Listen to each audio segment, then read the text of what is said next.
बिछड़ जाएंगे अपने हमसे अगर अंग्रेजी टिक जाएगी। बिछड़ जाएंगे अपने हमसे अगर अंग्रेजी टिक जाएगी। हमारा वजूद मिट जाएगा अगर हिंदी मिट जाएगी।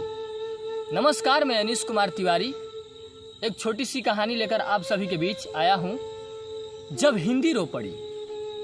एक समय की बात है जब हिंदी सज धज कर एक सभा में जा रही थी तो रास्ते में उसको अंग्रेजी मिली।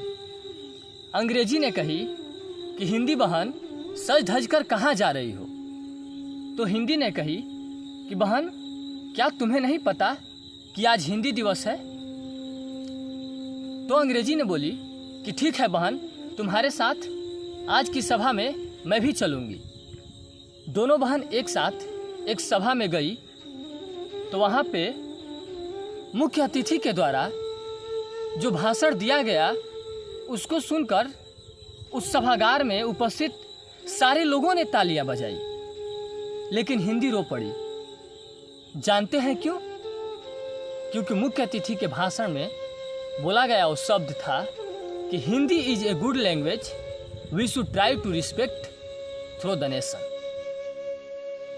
अंग्रेजी बोलना अच्छी बात है, लेकिन अपनी मातृभाषा हिंदी को छोड़ करके, हिंदी को दरकिनार करके अगर किसी दूसरे भाषा को, दूसरे संस्कृति को मान सम्मान देंगे, अपनी पहचान को भूलते जा रहे हैं और दूसरे की पहचान को अपनाते जा रहे हैं, तो फिर आने वाले समय में ये हमारे देश के लिए और हम लोगों के लिए सही नहीं है। इन सभी के बीच विवेकानंद जी के जीवन में घटी एक सच्ची घटना आज मैं आप लोगों से साझा करने जा रहा हूं। जब विवेकानंद जी अमेरिका पहुंचते हैं और उनको लेने के लिए दो अमेरिकी भाई आते हैं और वो विवेकानंद जी से इंग्लिश में हाय बोलते हैं।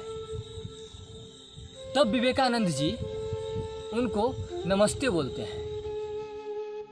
तब अमेरिकी भाई अपने दिमाग में यही सोचता है कि ये भारत से हैं, इनको अंग्रेजी नहीं आती।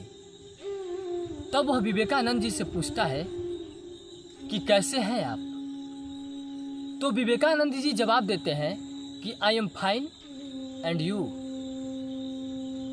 तो वो सोच में पड़ जाता है और अंत में विवेकानंद जी से पूछ ही डालता है कि स्वामी जी ये बतलाइए कि जब मैंने आपसे हिंदी में बात किया तो आपने उसका जवाब इंग्लिश में दिया, लेकिन जब मैं आपसे इंग्लिश में बोला तो आपने उसका जवाब हिंदी में दिया। इसका कारण क्या है? तब विवेकानंद जी ने बोला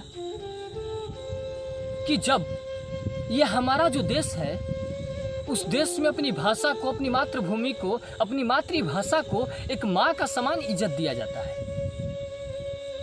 तो जब तुमने हमारी माँ का इज्जत किया, हमारी भाषा का सम्मान किया, तब मैंने तुम्हारी माँ का सम्मान किया, तुम्हारी माँ को इज्जत दिया। लेकिन जब तुमने अपनी माँ का सम्मान किया, तब मैंने अपनी माँ का सम्मान किया। तो ये हमारी देश की जो हिंदी भाषा है, जो हमारी संस्कृति है, ये हमारी धरोहर है। अगर हम इसको भूलते जा रहे हैं तो ये हम लोगों के कंधों पर ये दायित्व बनता है, ये बोझ है हमारे कंधों पर कि इसको जिंदा रखना हम युवाओं की काम है। अंत में मैं अपने देश के प्रथम राष्ट्रपति डॉक्टर राजेंद्र प्रसाद जी के द्वारा कही हुई उन बातों को याद दिलाना चाहता हूँ कि जो देश अपनी देश की भाषा और संस्कृति को भूल जाएगा, वो देश कभी भी उन्नति नहीं कर पाएगा। इसी के साथ हिंदी दिवस की ढेर सारी शुभकामनाएं और बधाई। धन्यवाद।